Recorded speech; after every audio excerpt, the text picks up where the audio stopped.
naturellement la première d'une série de lettres écrites par l'apôtre Paul en captivité. Elle commence ainsi. Paul, apôtre de Jésus-Christ, par la volonté de Dieu, et le frère Timothée, aux saints et fidèles frères en Christ qui sont à Colosse, que la paix et la grâce vous soient données de la part de Dieu, notre Père. Ces deux premiers versets nous donnent déjà quelques indications importantes. Nous trouvons tout d'abord quel est l'auteur de cette épître. Il se nomme lui-même. Il s'agit de Paul, Paul que nous connaissons par les Actes des Apôtres, par d'autres épîtres dans le Nouveau Testament. Paul qui était Saul de Tarse, rabbin, juif, pharisien, fanatique, persécuteur des chrétiens, et qui a été complètement transformé par une rencontre avec Jésus de Nazareth, ressuscité, glorifié. Saul de Tarse est devenu le témoin de Jésus-Christ, il est devenu son serviteur et plus tard son apôtre, c'est-à-dire son envoyé. Et il le précise ici, ce ne sont pas des hommes qui ont fait de lui un apôtre, il le souligne, apôtre de Jésus-Christ par la volonté de Dieu. C'est ce qui lui donne son autorité, c'est ce qui donne aussi son efficacité. Paul est apôtre par la volonté de Dieu et il a reçu les dons qui font de lui un apôtre, c'est-à-dire un ambassadeur de Christ, un envoyé du Seigneur. Et il s'associe un homme ici, le frère Timothée. Nous connaissons aussi Timothée, qui en réalité était un jeune homme, un jeune converti, un des fruits du ministère de l'apôtre Paul, un jeune qui suivait l'apôtre dans ses voyages et auquel il pouvait confier de nombreuses missions, et même des missions très importantes. Et ici, Paul s'associe le frère Timothée pour écrire cette épître. Dans quelle situation Paul a-t-il écrit cette épître? Eh bien, nous allons le relever. Quelques indications nous sont données dans l'épître aux Colossiens. Prenez chapitre 4, verset 10. Il parle là d'un autre homme, Aristarque, mon compagnon de captivité vous salue. Mon compagnon de captivité. Chapitre 4, verset 18. Je vous salue, moi Paul, de ma propre main. Souvenez-vous de mes liens. Chapitre 4, verset 3. À la fin du verset, le mystère de Christ pour lequel je suis dans les chaînes. Paul est donc captif. Il est privé de sa liberté. Il est lié et ses liens sont des chaînes. Et nous comprenons très bien qu'il est prisonnier, qu'il est enchaîné. Et cela ne se passe pas sans souffrance. Paul est un homme qui souffre dans sa chair. Chapitre 1, verset 24. Je me réjouis maintenant dans mes souffrances pour vous. Et ce qui manque aux souffrances de Christ, je l'achève en ma chair, pour son corps qui est l'Église. C'est donc un homme qui souffre. C'est donc un homme qui est dans une prison, privé de sa liberté, enchaîné, qui écrit cette épître. Et il faudra s'en souvenir lorsque nous l'étudierons, lorsque nous relèverons certaines choses dans cette épître. Un homme qui souffre. Et nous pouvons remercier le Seigneur d'avoir donné à son serviteur assez de lucidité, assez de courage, de foi, pour écrire de telles lettres alors qu'il souffrait, qu'il était enchaîné et même lié à un soldat romain qui était son gardien nuit et jour. Paul est donc en prison. Dans l'Épître aux Corinthiens, nous lisons que Paul a été souvent en prison. Non comme malfaiteur, mais parce qu'il était apôtre de Christ, à cause de Christ. Et les Actes des Apôtres nous rapportent plusieurs occasions où il a été en prison. Il a été en prison à Philippe, il a été en prison à Césarée, il a été en prison à Rome, il a été en prison aussi à Éphèse, mais cela ne nous est pas rapporté dans les Actes, mais ailleurs. Paul a donc été souvent en prison et on se demande dans quelle prison l'apôtre Paul a composé l'épître aux Colossiens. Certains ont pensé que Paul a écrit cette épître à Césarée. Mais il faut repousser cette idée parce que à Césarée, Paul avait très peu de contact avec l'extérieur. Seuls quelques intimes pouvaient le contacter. Et tous les allées et venues dont il est question dans ces épîtres de la captivité auraient été impossibles à Césarée. On a aussi pensé à Éphèse. Bien des gens pensent à Éphèse. Et cela surtout à cause des nombreux contacts qui sont mentionnés avec des personnes venant d'Asie. Et Éphèse, comme vous le savez, était une de ces villes de l'Asie, province romaine. Mais la plupart des savants, des commentateurs, maintiennent avec les anciens que cette épître a été écrite pendant la captivité à Rome, probablement vers la fin de l'année 62 ou au début de l'année 63 de notre ère. Cette première captivité à Rome, vous savez que l'apôtre Paul, n'ayant pu obtenir justice à Césarée, a fait appel à l'empereur et a été transféré à Rome où il a passé 2 ans, nous dit la fin des Actes des Apôtres. Nous savons qu'il a été relâché après ces 2 années de captivité, qu'il a fait un nouveau voyage et il a de nouveau été jeté en prison pour être finalement exécuté sous les ordres de Néron. Nous avons donc l'expéditeur de cette épître et nous avons aussi mention des destinataires. Au verset 2, aux saints et fidèles frères en Christ qui sont à Colosse. L'apôtre Paul emploie ici le mot saint qui n'a, dans le Nouveau Testament, pas la signification qui lui est donnée aujourd'hui dans le langage courant. Dans le Nouveau Testament, un saint, c'est quelqu'un qui a été régénéré par le Seigneur, qui est sauvé, quelqu'un qui vit avec Dieu. C'est le terme tel qu'il était employé dans l'Ancien Testament, c'est-à-dire c'est un homme qui fait partie du peuple de Dieu. Et dans le Nouveau Testament, un homme qui fait partie du peuple nouveau de Dieu, c'est-à-dire de l'Église.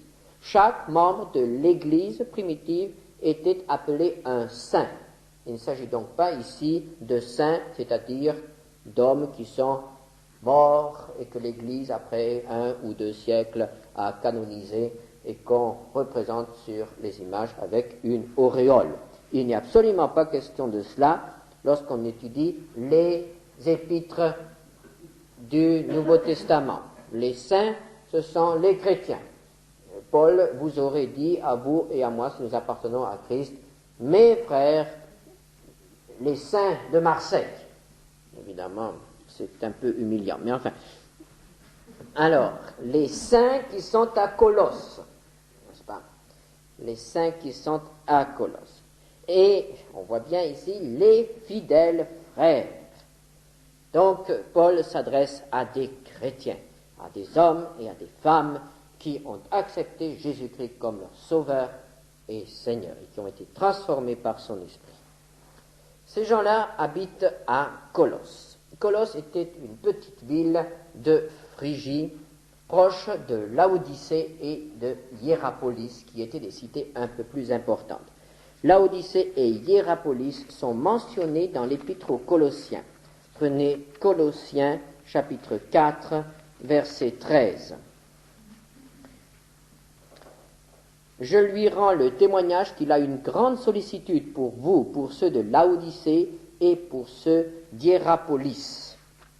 Et nous avons aussi mention de Laodicée dans l'Apocalypse, où le dernier message est adressé à l'église de Laodicée, qui était à ce moment-là, alors, plusieurs années après, dans un bien triste état. Cette région est, paraît-il, une très belle région de la Turquie actuelle, une région volcanique dominée par des sommets aux neiges éternelles. Et la population qui habitait cette région avait, paraît-il, aussi un caractère assez volcanique et assez exubérant et exalté. Cette population, à l'époque de l'apôtre Paul, était composée d'une part de païens qui se livraient au culte de Cybèle, la mère des dieux, une déesse. C'était un culte mystique.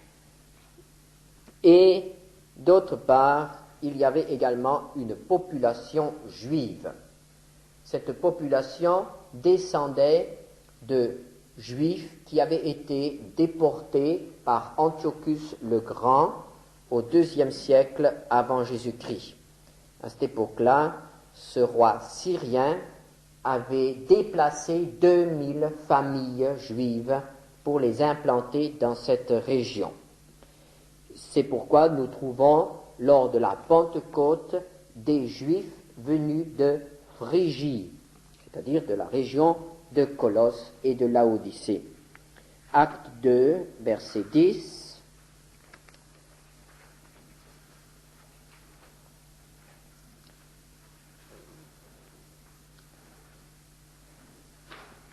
Où dans l'énumération de tous les Juifs qui étaient là et qui écoutaient, nous avons, verset 10, premier, la Phrygie, ensuite la Pamphylie, l'Égypte, etc. Donc ces Juifs-là, venus de Phrygie, ont entendu l'Évangile aussi à Jérusalem au moment de la Pentecôte. Mais il semble bien que l'Église qui se trouvait à Colosse ait été fondée directement ou indirectement par le ministère de l'apôtre Paul, probablement pendant son séjour à Éphèse, un séjour qui dura environ 3 ans. Acte 19, verset 10.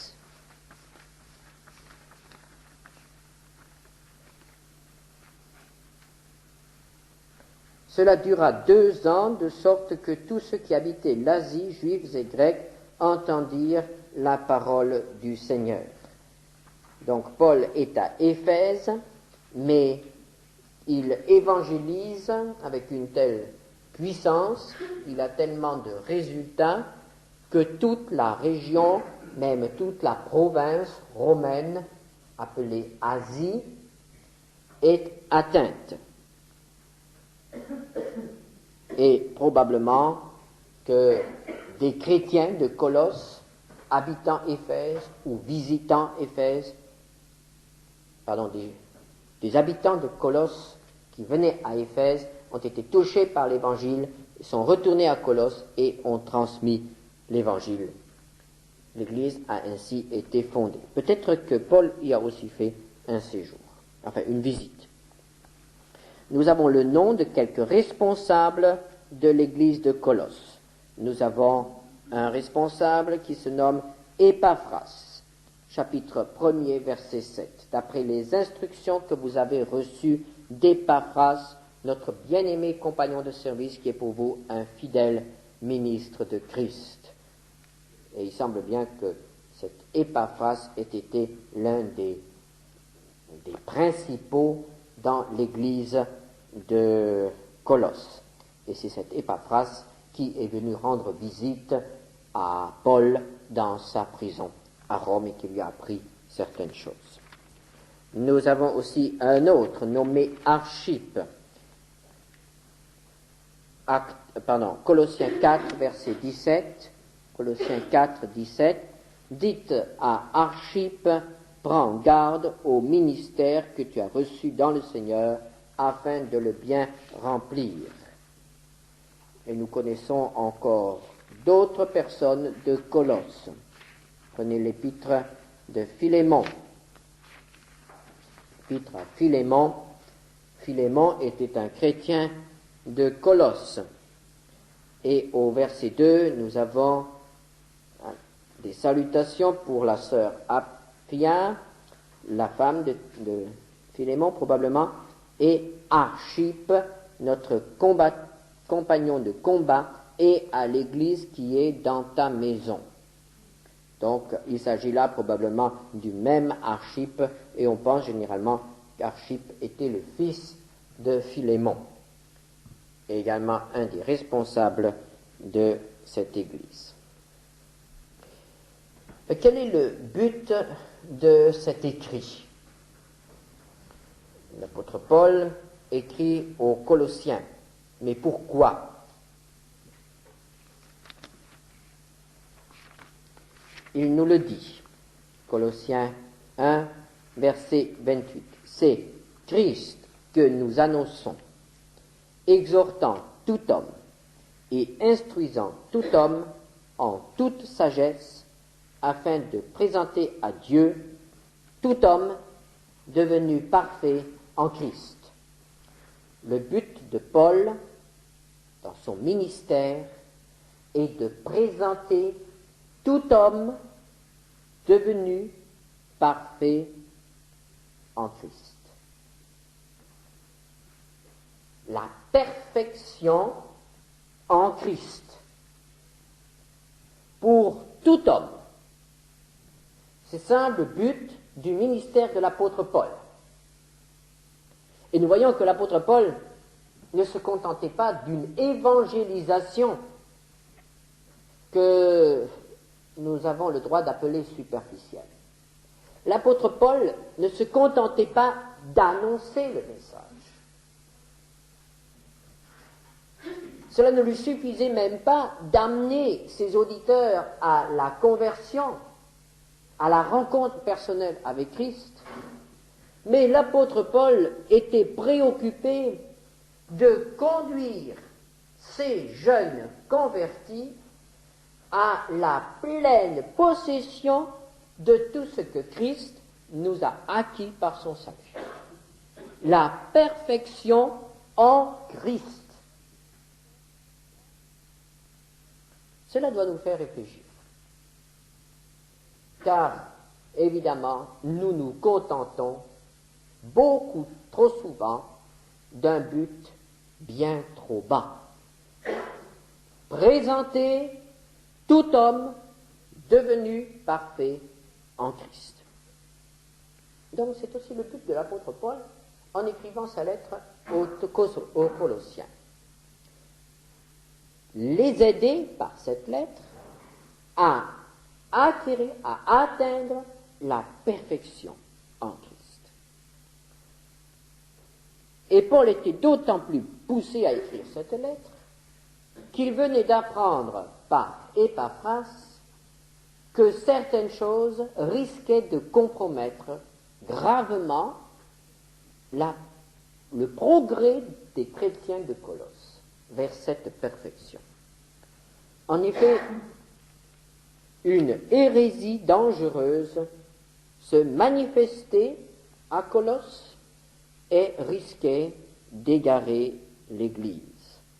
Quelle est cette hérésie? Nous aurons l'occasion de la suivre, de la découvrir, mais nous pouvons déjà dire ce soir qu'il s'agit d'un mélange dangereux. Il y avait d'un côté le paganisme avec sa philosophie, d'un autre le judaïsme avec la loi. Il y avait également l'Évangile, le christianisme, si on peut l'appeler ainsi. Et il y avait des gens qui mélangeaient tout cela, prenant certaines choses du paganisme, du judaïsme, et le mélangeant à l'Évangile. Et cela donnait une hérésie. Cela mettait en danger toute l'Église de Colosse. À Colosse, et dans toute cette région, le paganisme consistait influencé par le judaïsme, consistait à adorer des médiateurs entre Dieu et les hommes. Et nous le verrons, l'hérésie des Colossiens était de mettre Jésus avec d'autres médiateurs, les anges, ce qui enlevait à Jésus la primauté, ce qui enlevait à Jésus la place qui lui revient comme Fils de Dieu. Alors quel va être le remède? Le remède pour toute hérésie, c'est le retour à la parole de Dieu, et c'est une meilleure connaissance de Christ et de son œuvre. Et c'est pourquoi nous avons dans cette épître aux Colossiens une présentation merveilleuse de Christ. Et nous pouvons dire que l'épître aux Colossiens pourrait avoir comme sous-titre « Ce que Christ est pour l'Église ». Et nous allons avoir devant nous une description de la personne et de l'œuvre de Christ qui va atteindre à certains moments des sommets qui nous étonneront et qui nous émerveilleront. Mais nous allons lire quelques versets de cette épître. Les versets 3 à 8. L'apôtre Paul écrit « Nous rendons grâce à Dieu, le Père de notre Seigneur Jésus-Christ, et nous ne cessons de prier pour vous, ayant été informés de votre foi en Jésus-Christ et de votre charité pour tous les saints, à cause de l'espérance qui vous est réservée dans les cieux et que la parole de la vérité, la parole de l'Évangile vous a précédemment fait connaître. Il est au milieu de vous et dans le monde entier.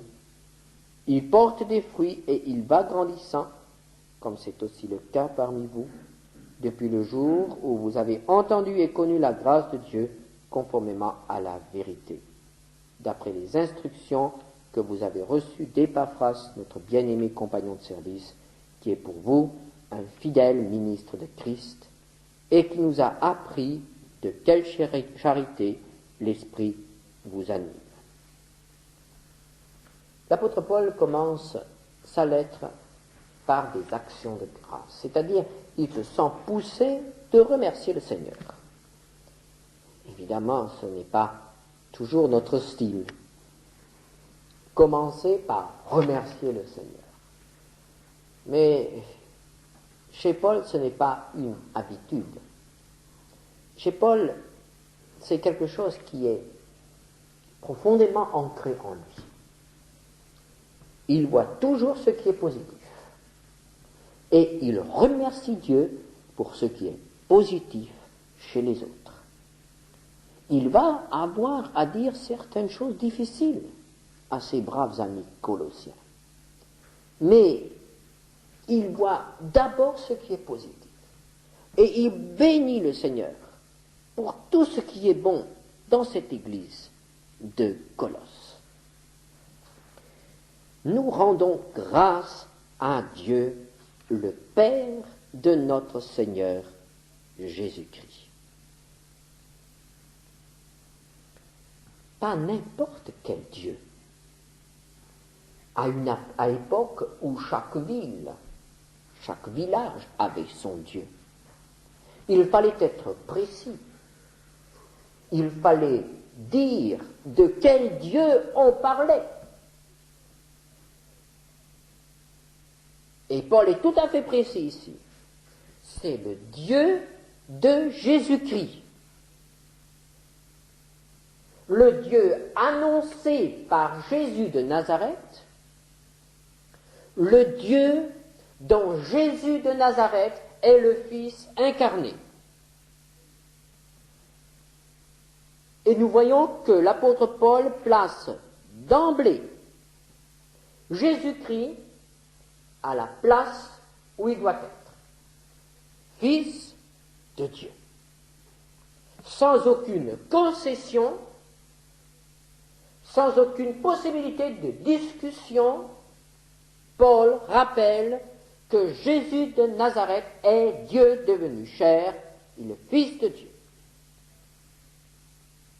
Et cela est très important pour bien situer de qui il parle.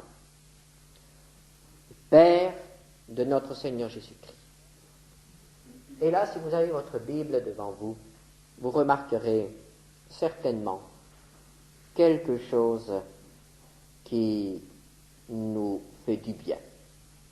En effet, au verset 3, Dieu est appelé le Père de notre Seigneur Jésus-Christ. Et au verset 2, Dieu est appelé notre Père. Dieu, le Tout-Puissant, est devenu notre Père en donnant son Fils Jésus-Christ pour nous racheter et pour nous purifier. Le Père de Jésus-Christ est aussi mon Père, est aussi notre Père. Et pourquoi Paul rend-il grâce? Pourquoi Paul dit-il merci? Il dit merci parce qu'il a appris de bonnes nouvelles par Épaphras, et non seulement des mauvaises. Et quelles sont ces bonnes nouvelles? Au verset 4. Ayant été informé de votre foi en Jésus-Christ. Et il est évident que pour Paul, cette information est une source de joie. Car Paul sait très bien que lorsqu'il y a la foi quelque part, tout devient possible. La foi est cette main qui nous permet de saisir tout ce que Dieu a en réserve pour nous. Et c'est pourquoi lorsqu'il y a la foi, Paul se réjouit. C'est la première chose qu'il souligne ici. Je me réjouis et je rends grâce à Dieu pour la foi que vous avez. Et une foi qui est bien placée. La foi, c'est pas simplement croire que quelque chose existe, mais la foi, nous est-il dit ici, c'est la foi en Jésus-Christ. Et là, nous avons de nouveau ce qu'est la vraie foi. La vraie foi nous met en relation avec Jésus-Christ, Fils de Dieu. La foi n'est pas quelque chose de vague. La foi est une confiance absolue en une personne précise, Jésus-Christ.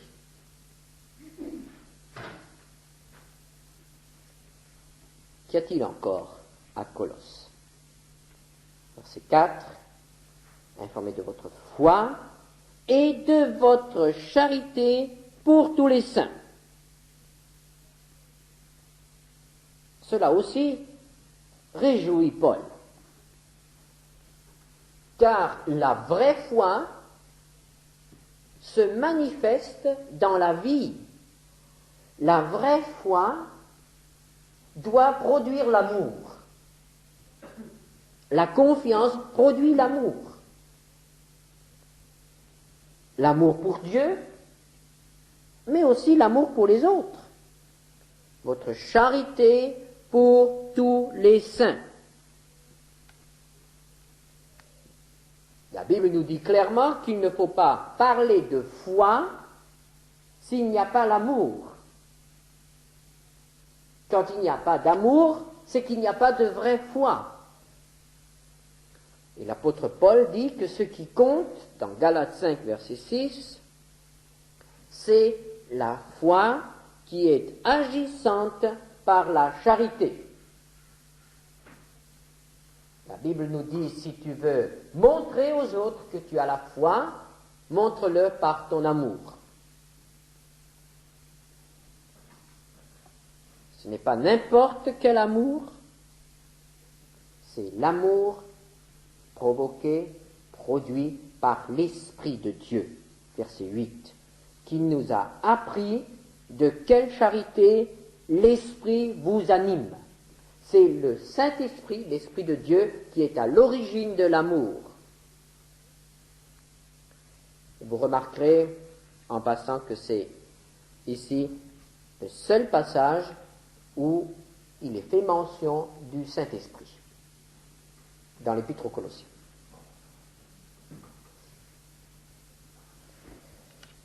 L'apôtre Paul rend aussi grâce, au verset 5, à cause de l'espérance qui vous est réservée dans les cieux. Les Colossiens ont un avenir, et ils le savent. Cet avenir, c'est la gloire de Dieu. Et ils savent cela à cause de l'Évangile. L'Évangile qui est appelé ici, au verset 5, la parole de la vérité.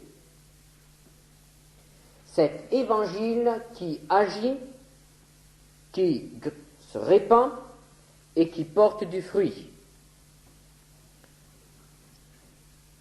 Il a porté du fruit à Colosse, dans cette ville, au verset 6. Vous l'avez entendu, à la fin du verset 6. Et vous l'avez connu.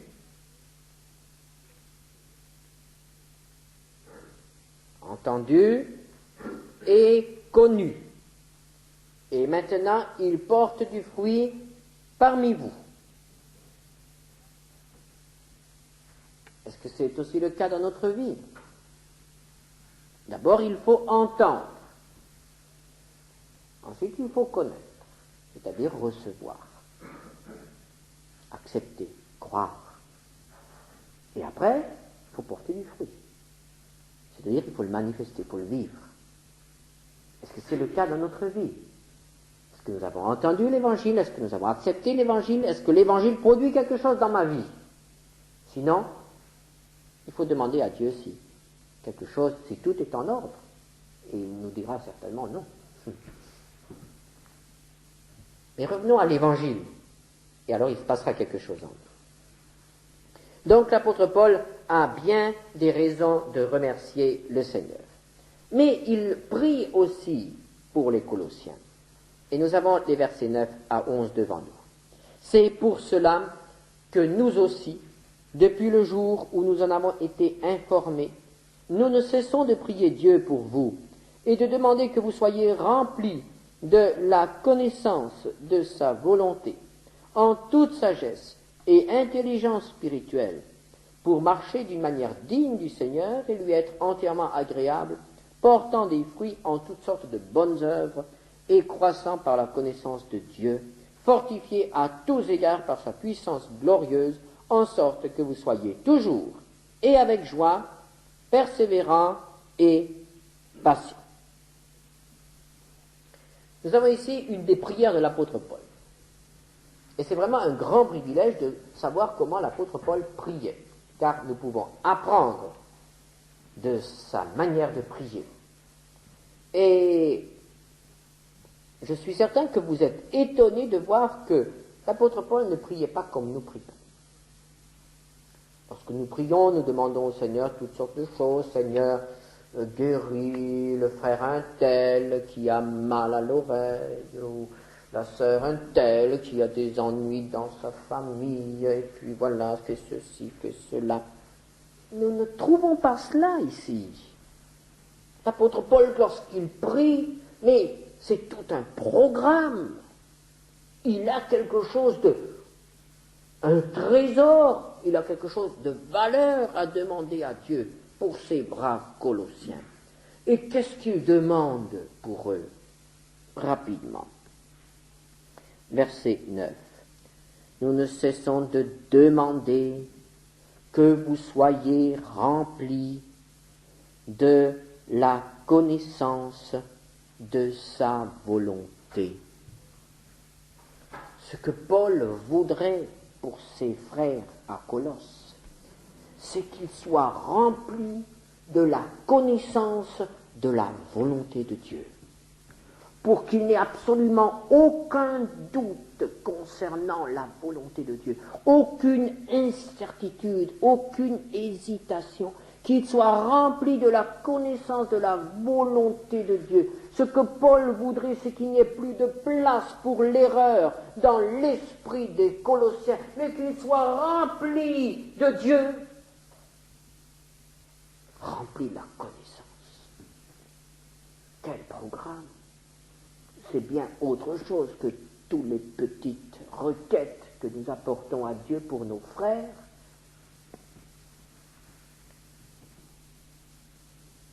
Comment cela? En toute sagesse et intelligence spirituelle. D'abord la sagesse qui vient de Dieu, et à la fin du verset, et une intelligence spirituelle. La connaissance de Dieu ne peut être acquise par notre intelligence humaine. Il faut une révélation, il faut que Dieu nous ouvre l'esprit, il faut que Dieu nous fasse comprendre les choses spirituelles. Sinon, elles sont inaccessibles, même pour les plus intelligents parmi nous. Inaccessibles. L'intelligence humaine ne peut rien comprendre aux choses spirituelles. Et c'est pourquoi il faut une intelligence transformée, une intelligence spirituelle. Mais que vont-ils faire, ces Colossiens, avec cette intelligence, avec cette connaissance? Que vont-ils faire? Dans quel but Paul demande-t-il que ses frères de Colosse soient remplis de connaissances? Dans quel but? Pour marcher d'une manière digne du Seigneur. Il ne sert à rien de connaître Dieu si notre vie le déshonore, si notre vie oppose un démenti à ce que nous disons.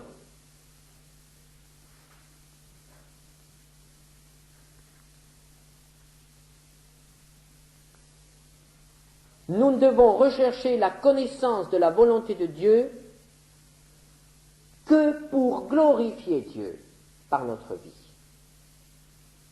Et ne vous attendez pas à ce que Dieu vous accorde cette connaissance s'il voit dans votre cœur que vous n'êtes pas prêt à le glorifier par cette connaissance. Car Dieu ne gaspille pas ses dons. Et il ne veut pas que nous ayons une connaissance stérile. Si notre connaissance de Dieu ne nous pousse pas à marcher d'une manière digne de Dieu, elle ne sert à rien.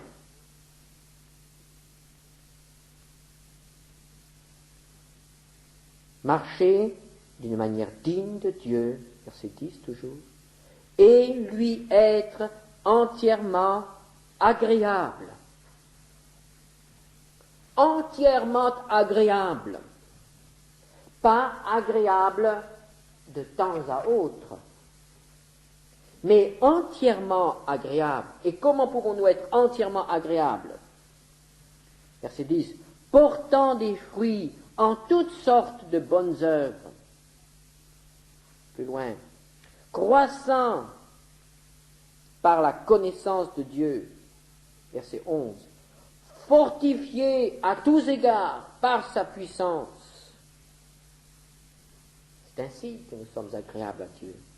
Lorsque nous portons des fruits, lorsque nous grandissons, lorsque nous sommes affermis, fortifiés, approfondis par lui.